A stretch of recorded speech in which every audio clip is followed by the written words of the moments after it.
Madhava Kunja Vihari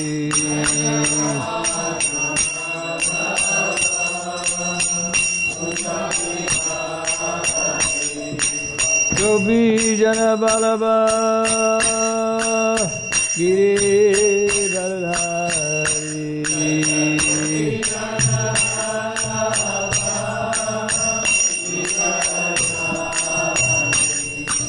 Gopi Jana Balaba Giridhari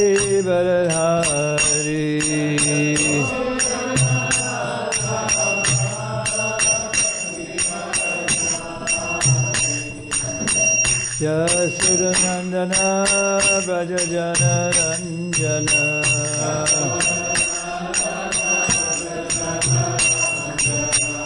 Yasuranandana Brajajana Ranjana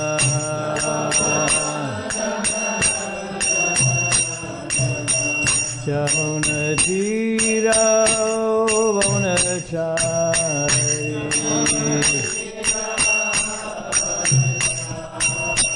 Jamuna Tira Vanachari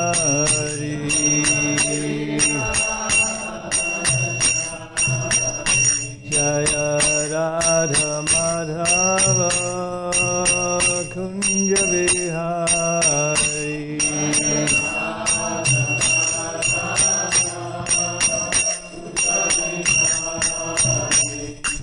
Gopi Jana Balaba Giridhari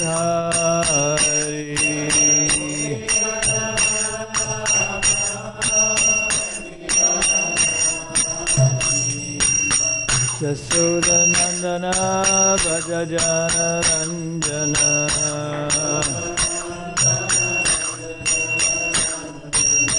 Yasodanandana Brajajana Ranjana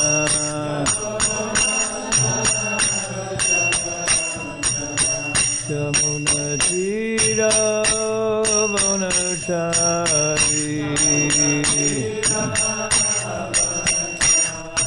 Jamuna Tira Vanachari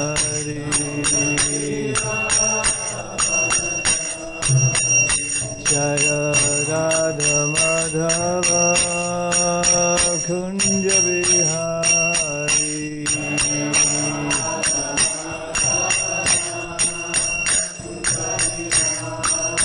Hare Krishna Hare Krishna Krishna Krishna Hare Hare Hare Rama Hare Rama Rama Rama Hare Hare Hare Krishna Hare Krishna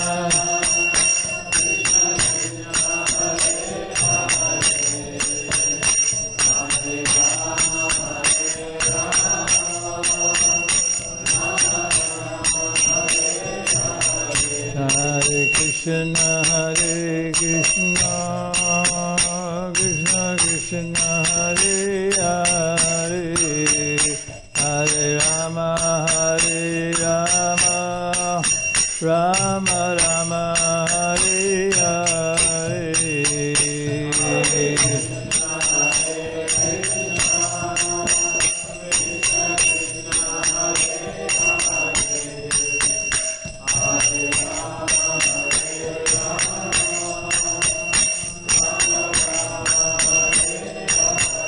Hare Krishna Hare Krishna Krishna Krishna Hare Hare Hare Rama Hare Rama Rama Rama Hare Hare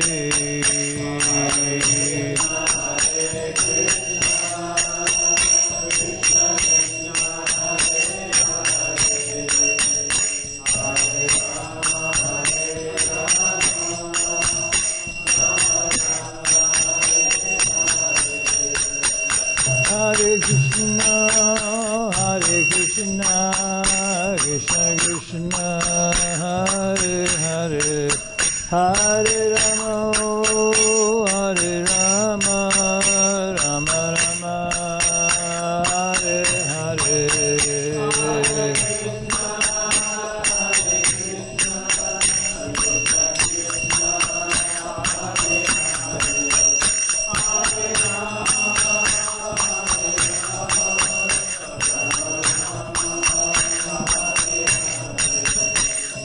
Krishna, Hare Krishna, Krishna Krishna, Hare Hare, Hare Rama, Hare Rama, Rama Rama, Hare Hare.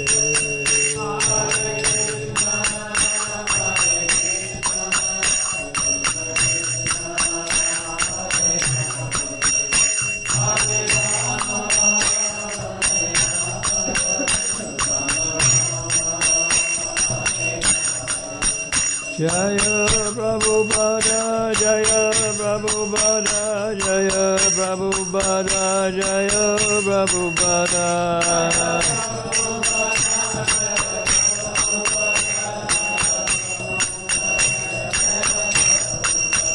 Jaya Prabhupada, Jaya Prabhupada, Jaya Prabhupada, Jaya Prabhupada.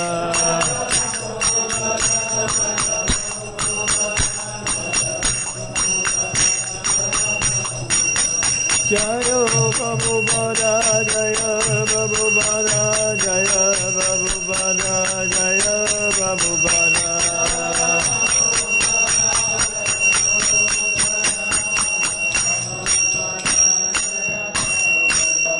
Jayam Vishnu Pada Paramahansa Parivrajagacharya Sotarasara Shri Srimad Bhagavatam A.C. Bhakti Vedanta Goswami Srila Prabhupada Ki Jai. Jayam Vishnu Pada Paramahansa Parivrajagacharya Sotarasara Shri Srimad Bhagavatam Srila Bhakti Siddhanta Saraswati Thakur Maharaj Ki Jai. Ananta Koti Vaishnava Vrinda Ki Jai. ISKCON founder Acharya Srila Prabhupada Ki Jai. Namacharya Srila Haridas Thakur Ki Jai. Prem Sagaho Sri Krishna Chaitanya Prabhu Nityananda Shri Advaita Gadadhar Shivasari Gaur Bhakta Vrinda Ki Jai. Shri Shri Radha Krishna Go Gopinath Shama Kunda Radha Kunda Giri Govardhana Ki Jai. Shri Shri Vrindavan Dham Ki Jai. Shri Shri Navadvip Dham Ki Jai. Shri Shri Mayapur Dham Ki Jai. Shri Shri Mathura Dham Ki Jai. Shri Jagannath Puri Dham Ki Jai. Shri Shri Tulsi Devi Ki Jai. Sukhamasate. If they are all happy. Translation. My uncle, you must have visited Dwarka. In that holy place are our friends and well-wishers, the descendants of Yadu, who are always wrapped in the service of the Lord Sri Krishna. You might have seen them or heard about them. Are they all living happily in their abodes? Responsibly. My uncle, you must have visited Dwarka. In that holy place are our friends and well-wishers, the descendants of Yadu, who are always wrapped in the service of the Lord Sri Krishna. You might have seen them or heard about them. Are they all living happily in their abodes? Purport by Srila Prabhupada. The particular word Krishna Devataha, that is, those who are always wrapped in the service of Lord Krishna, is significant. The Yadavas and the Pandavas, who are always wrapped in the thought of Lord Krishna and his different transcendental activities, were all pure devotees of the Lord like Vidura. Vidura left home in order to devote himself completely to the service of the Lord, but the Pandavas and the Yadavas were always wrapped in the thought of Lord Krishna. Thus, there is no difference in their pure devotional activities, either remaining at home or leaving home. The real qualification of a pure devotee is to become wrapped in the thought of Krishna favorably. That is, knowing well that Lord Krishna is the absolute personality of Godhead. Kamsa, Jarasandha, Shishupala, and other demons like them were also wrapped in the thought of Lord Krishna, but they were absorbed in a different way, namely unfavorably, or thinking him to be a powerful man only. Therefore, Kamsa and Shishupala are not on the same level as pure devotees like Vidura, the Pandavas, and the Yadavas. Maharaj Yudhisthira was also always wrapped in the thought of Lord Krishna and his associates in Dwarka. Otherwise, he could not have asked all about them from Vidura. Maharaj Yudhisthira was therefore on the same level of devotion as Vidura, although engaged in the state of affairs, the kingdom of the world. in the state of affairs of the kingdom of the world. Om Agyanati Menanasya Gyanananjana Salakaya Chaksur Unmilitam Jena Tasmai Shri Gurave Namaha. Mukam Karoti Bachalam Pongam Longaya Te Giram Yatkri Pataraham Bande Shri Guru Dinatarane. The verse again. My uncle, you must have visited Dwarka. In that holy place are our friends and well-wishers, the descendants of Yadu, who are always wrapped in the service of the Lord Sri Krishna. You might have seen them or heard about them. Are they all living happily in their abodes?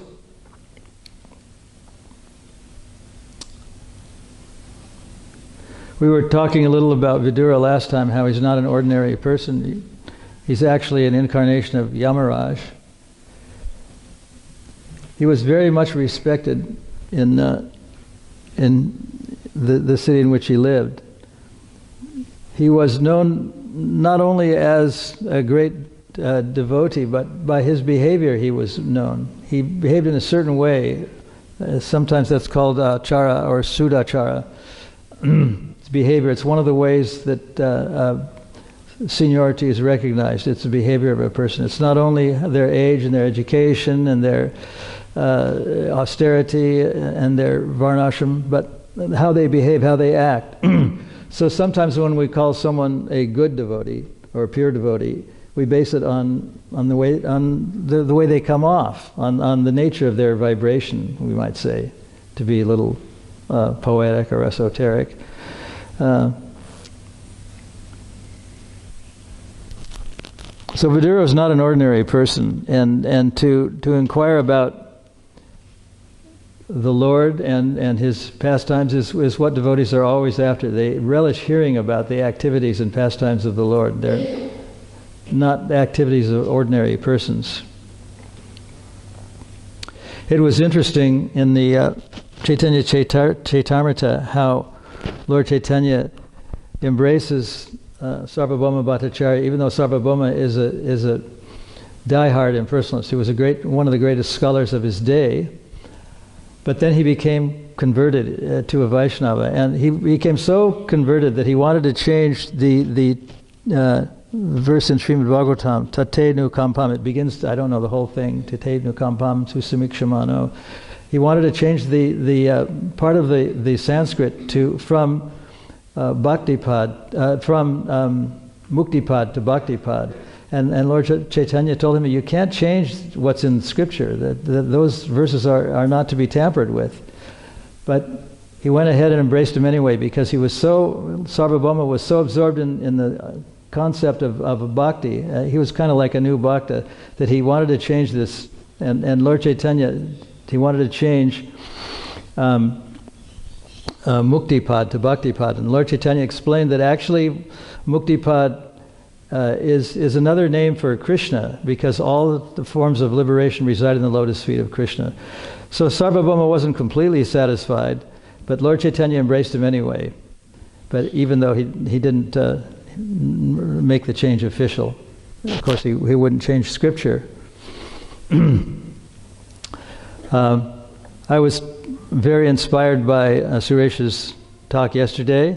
And borrowing a leaf from that, this class is going to be sort of a kind of a seminar, rather than just a class of realizations or whatever it is. So I'm going to talk a little bit about the miraculous things that have happened since Prabhupada was visiting on this planet. The word miracle is defined in the dictionary as an extraordinary and welcome, this is from Oxford Dictionary, I'm quoting, an extraordinary and welcome event that is not explicable by natural or scientific laws and is therefore attributed to a divine agency. The Webster's Dictionary has a very similar definition. They don't use the word divine, but they intimate that it's supernatural. It comes from heaven or the spiritual world or something like that. So many things that were kind of miraculous happened during Prabhupada's visit to this planet. In a way, he started out very small, but Sureshwar told me yesterday that one of the things he had a vision of the future. One of the things that he said, I think it was to Nanda Kumar, he said that you in your lifetime you're going to see that that a devotee becomes the president of the United States. Is that correct? Of course, we don't know exactly what the circumstances were when that was said, but there's a lady who's a Vaishnava who's trying to run for this office this year.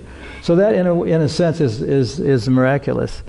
I had a friend who was studying medicine. He said in almost all of his books of study, they referred to something they called the miracle of evolution. This was referring to Darwinian evolution.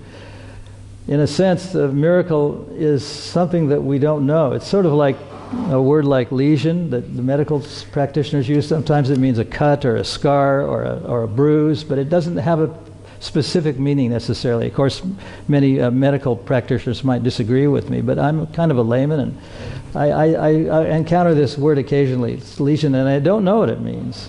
I don't know if anyone else knows. I don't think a lot of doctors even know. But it's a word that's like miracle. It's just used to in lieu of something that's not really known, because we don't want to say the unknown thing.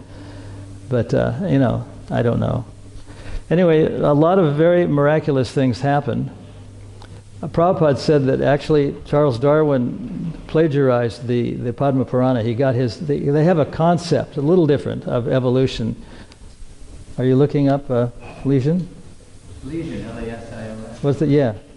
What does it say? I mean, it's an injured or diseased spot or area on or in the body. Injury, harm.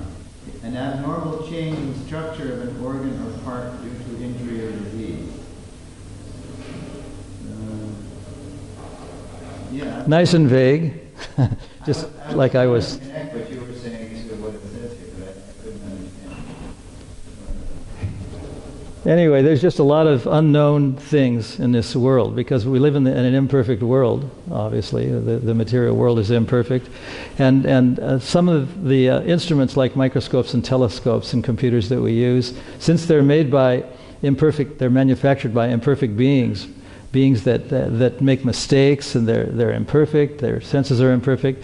Their instruments are also imperfect. Even though we're very, very proud to talk about microorganisms and micromillimeters and angstrom units and things like that, they're a little bit vague. Of course, the Vedic literature has also got its own vagueness, but it's different because nowadays people want everything to be quantifiable and measurable, and if it's not, then it's just not. It's just mysterious. So some of the miracles that happened begin. Well, for example, in the United States, Prabhupada was teaching something that was very much opposed to the way of life in America. He was teaching no illicit sex, no gambling, no intoxication. He was very much a revolutionary, and he had to fight every inch of the way because what he was teaching, what he was saying was very much opposite to what was going on. When I was fairly along in Krishna consciousness, the deprogramming movement arose, and it became very, very well known. They were trying to dissuade people from being devotees. The deprogramming movement became very, very heavy. And Prabhupada was aware of this. He traveled to the United States off and on, and he was aware that there was a movement against the ISKCON, against the Krishna movement. And it kind of reached a sort of of course, nowadays it's not so much there. It is to a degree, but it's really not so much. But there was a couple of cases that were court cases that got very big about deprogramming, and one of them ended in going to the Queens, which is a borough in Brooklyn, a borough in New York, went to an appeal court. And the judgment of that appeal court, which exonerated the devotees from brainwashing accusations, was read to Prabhupada. And I'm going to read a section of it. The Hare Krishna movement was called a, quote, bona fide religion, end quote. This is from the New York Times. Yesterday, by a state Supreme Court justice in Queens, who threw out 2 indictments against officials of the movement. The indictments had charged them with illegal attempted extortion from the father of one of the believers. Quote, the entire and basic, this is a little hard to read it because it's very small, the entire and basic issue before this court, the justice said, John J. Lehi said, is whether or not the two alleged victims, in this case, and the defendants, will be allowed to practice the religion of their choice. And this must be answered with a resounding affirmative. In other words, I agree. And then it goes on. It's a fairly long judgment. But Prabhupada was in India when this judgment was read to him. And the thing he said that's recorded is, now my movement is successful.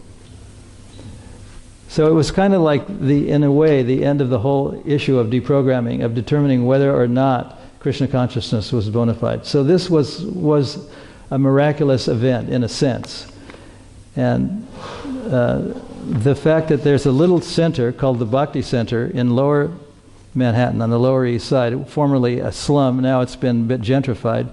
But I recently received their magazine, and their magazine says that 4,623 first-time visitors entered the temple in the year 2018. That's 135 new guests each week. That's in their magazine. So this is one of the miracles, from a little storefront on 2nd Avenue, starting very small and very insignificant with just a few people, to 4,600 and some odd people visiting a place not far away, but in that part of Manhattan, which is on 2nd Avenue or 1st Avenue. It's just a block or so away. So it's changed. Things have changed a lot, and that's a sort of a miracle. Another miracle, sort of a miracle type of thing, occurred right here in Australia. When devotees first appeared in this country, there was a lot of opposition. And the devotees in Melbourne showed me a hole in the ceiling of the room where Prabhupada stayed in, and said that this is the result of a rifle bullet that was fired into this building. And if it had hit anyone, especially in the head, it probably would have killed them. But there was tremendous opposition. And now the Hare Krishnas are generally accepted, not only in Melbourne, but throughout Australia. I mean, I've been in places where there's been a lot of opposition to the devotees, and there still is in some parts of the world. But this is a miraculous change, to go from firing a rifle into a Hare Krishna temple through a window, into trying to injure or maim or kill someone, to acceptance. It's kind of a miraculous thing. So those are two kind of miraculous things that occurred. Miracle, by the way, comes from a Latin word, minur or minu, which means to wonder, to wonder at something. And we've heard of the word eureka. I think it was spoken by Archimedes when he realized that he was in a bathtub, and when he realized that the water level rose, and the weight of the rising water was equal to the weight of his body, and he said eureka. Of course, this is not necessarily the province of Greece. Prabhupada tells a story of a minister, of a king, who was asked to weigh an elephant. And a number of other people heard this, and they said, oh, it's not possible to weigh an elephant because we don't have any scales that big. It's just not possible. So somehow or other, this minister enticed the elephant into a boat. And before the elephant got in the boat, he outlined the water level that around the boat. And then he got the elephant in, and the water level obviously went up, and he circled a place around the boat where the elephant had been, and then he put some weights in after the elephant left, and then calculated the number of pounds in the weights or whatever that measurement was. And thus he said he was able to weigh the elephant. So he uses intelligence, like Archimedes he thought it was, a very great discovery, but it was actually something that was a result of intelligence. So that's the nature of a miracle. Another miracle occurred in Bhaktivedanta Manor. When I was there, the planning permission, the local council said that it was disallowed for public worship to exist in that building, except 3 days a year, or 4 days a year, or something like that on the Vishnu Tattva days. So this was contested by devotees, and every day they prayed aloud in unison in the temple, "My dear Lord Krishna, if you want, please," words to this effect, "please let us continue to worship in your temple." And there were a number of court cases. It went all the way to the Supreme Court in the UK, and then it went to the Court of Human Rights in The Hague, and in both cases we lost. Then the British government sent an inspector in, an inspector on behalf who inspected the goings-on in that building, Bhaktivedanta Manor. He was very friendly and very cordial, typical of British bureaucracy. And everyone in the temple thought, well, this is a good sign. This man seems to be very nice. But anyway, nothing seemed to change very much after that visit. And people Pandavasena groups were canvassing out in front of the local council chamber. We need major change. The name of the prime minister at that time was John Major. It was after Margaret Thatcher. And they'd even spoken with Margaret Thatcher, had a brief meeting with her, and she said, well, I'll see what I can do. And she did nothing.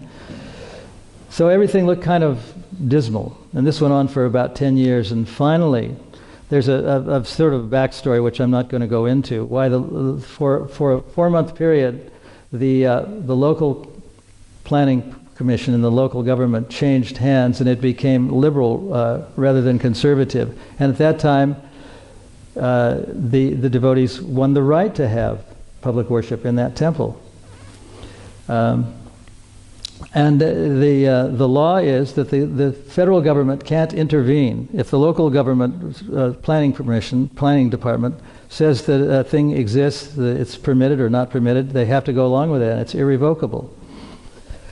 So there was a big victory dinner, and it was kind of a miraculous happening. And after a few months, it went back to being very conservative. Of course, now things have changed a lot. But that was a miracle. It was a 10-year battle of not being allowed to publicly worship, and yet somehow or other it was granted, and now it's permissible under law. Another miracle occurred. This is the fourth miracle in Russia, where devotees were routinely being persecuted. They were put in prison. Some died in prison. The conditions were very severe in the prisons. It was very difficult to eat because they didn't have vegetarian options. And somehow or other, after a number of years, the devotees got acceptance. There was some political maneuvering going on, but the harsh persecution of the former Soviet Union became acceptance. So that in itself is a miracle. And Prabhupada was only there once. He wasn't part of this miraculous change. Another miracle occurred recently in India, and Bhakti Bhargava told about this. He said that the chief minister, which is like the governor of Bengal, who was very favorable, arranged for all the individual properties. It had been a very communist government before, and so the titles of the acreage were taken out in individual titles. This chief minister, Mrs. Banerjee, arranged for all these titles to be amalgamated into ISKCON, which was a miraculous thing because this had been a 20 or so year fight against a very communistic state government. So she arranged, not only did she arrange for all this land to be amalgamated into ISKCON, but she waived or abolished the stamp duty, which amounted to millions of dollars. Stamp duty is what you have to pay. It's like a tax that one has to pay when properties are changed. So that was waived. And then she got permission to build, this may go back, part of it goes back as she made the application sometime before, for a 4-lane highway, superhighway, to be built from Calcutta directly to Mayapur. And the fourth thing that was kind of a miraculous happening was that there's a system called CSR, which stands for Corporate Security Responsibility. And that means that 2% of all the corporate taxes that are paid to the central government are divided among the state governments, and that any one who falls under the CSR or heritage sites can apply for a grant. It's not a loan, but an actual grant of money, which can amount to millions or billions of rupees. So she arranged that, this chief minister arranged that in Mayapur and in Navadvip, the certain buildings, especially in Navadvip, but in Mayapur, all the buildings were considered to be part of heritage sites. They can now apply for grants from the Bengal government. And of all the miracles that happened, of these miracles, I've talked about some of the miraculous things. There was a time when Prabhupada was challenged that you are a sadhu of great distinction. You've done some amazing things. You've traveled the world, and this conversation took place in a train compartment somewhere in India. I don't know where. And sitting in the compartment was Prabhupada and this man who was sitting opposite him, and a man from one of his compatriots or countrymen. And in that same compartment were a number of devotees, male and female. And the challenge was that this man said to Prabhupada, he said, "So you are a great personality, so let's see you do something miraculous. Let's see you show some miracle to me." So Prabhupada didn't answer him immediately, so the story goes, but he thought for a few seconds, and then he gestured to his devotees, Europeans, white men wearing shikas and kurtas and dhotis, and white women wearing saris, and he gestured to them, and he said, "This is my miracle."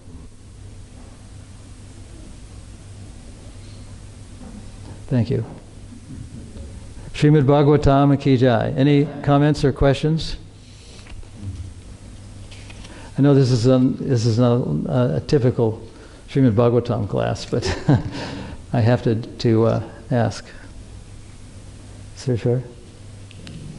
Do you happen to know, Maharaj, what was the event? Of course, Krishna was the miraculous mover in the background, but which gave the devotees in Russia acceptance. Was it Gorbachev coming in, or? I'm sorry, which changed things in which allowed the devotees to go from persecution to acceptance. Well, what happened in Soviet Union, I mean, someone who is here from that part of the world knows better than I do. Boris Yeltsin became the prime minister, and Glasnost took place, and Gorbachev was part of it, and things became, and the wall of the dividing Germany came down, and so it was kind of like a momentous time in history. I was in Moscow at right around the time that this happened, and there was a Rath Yatra in Gorky Park. I think it's called something else now. There's still. Anyway, there the parade, and Niranjan Swami was there, and Prabhu Vishnu, Prabhu was there, and Bhakti Bringa Govinda was there, and it was kind of a dismal and rainy day, but it was a big event, Rath Yatra in Gorky Park, and it was just after what happened was right after there was this revolution of liberality. The communists tried to take over again, and they staged a counter-revolution. I think you know about this. And it failed, but some people were killed in the process. It was a 7-day attempt at a coup d'etat against the coup d'etat. And so the Rath Yatra happened just after. It had to be rescheduled because there was an event of kind of memorial for the people who died defending liberalism in that attempted coup. So the Hare Krishna's event was postponed about a week, and there were a lot of media people all around the White House in Moscow when I was there. They called it the White House. It's the Capitol building. They called it the White House. Kind of an interesting irony there. because they call the capital of the United States the White House too. Anyways, that event got very widely covered, and it got covered by CNN, which is the #1 probably worldwide news network. And when that took place, they covered it, and they asked people how Krishna consciousness was able to be so open and so friendly, and how many devotees were there. And someone said there was 10,000 devotees at that time. I don't know how many there were, but anyway, it was a big event. So it was kind of like glasnost. I think in Russia, what does that mean? It's loosening or change, something like that. Up and down. Yeah. Anyways, things had changed, and Boris Yeltsin came in. He was a very liberal-minded guy. Of course, he was a little bit. He was in his cups most of the time. That's a British old expression, meaning, had a few drinks. Anyway, that's what happened. But behind it all, and as Bhakti Bhagavatam was saying, was Krishna. Even though we think it was Mamata Banerjee and a change from the communist government to a very liberal Vaishnava type of government, but behind it all was Krishna was manipulating everything. And he was not only manipulating because he wanted it to succeed, but because he knew the devotees wanted it to succeed. So in a way, he was serving the devotees because they wanted this. They wanted all the land to be ISKCON land. They wanted people to regard Mayapur not as an offbeat, unusual, unaccepted cult, but as something really important to change Bengal for the better. And the tourist division of Bengal produced a short video, about 5 minutes long, which ended in saying that Bengal is the sweetest place in India. And they gave a big credit to the Mayapur devotees, and they showed on the video Mayapur from the vantage point of a drone, and then from the elephant parades that takes place every day or every week. So things have changed. Some people say that the Golden Age began with Lord Chaitanya's birth. Some say that it's beginning now. Some say it's going to take place in the future. One doesn't really know exactly. But many miracles have already taken place, for sure. So any comments or more questions or things to be said that were not said? Okay, Srimad Bhagavatam ki jai, Srila Prabhupada ki jai. Actually, I did have a question, but I don't know if it's... Go ahead. Could you describe what the incident that made you know, not the whole incident, but maybe that made you commit to Swamiji? You described it in the miracle in fact, but when you decided you were going to serve Swamiji. Well, my sort of epiphany, if you want to call it that, it wasn't really that. It wasn't a eureka moment. It sort of took place over a period of a couple of years, and I just really didn't have anything else to do, and I kind of think that if I hadn't been there, someone else would have been. And it's just it is a miracle that I changed from being a meat-eating sense gratifier to a devotee. That in itself is a miracle. But if you try to isolate what period of time was there a miraculous realization, it didn't happen in my case. It happened very slowly. I mean, miracles do happen, but sometimes they happen quickly and sometimes they happen over a long period of time.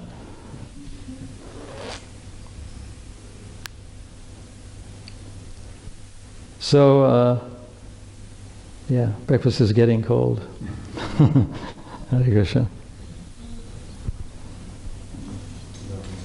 Mukunda Goswami.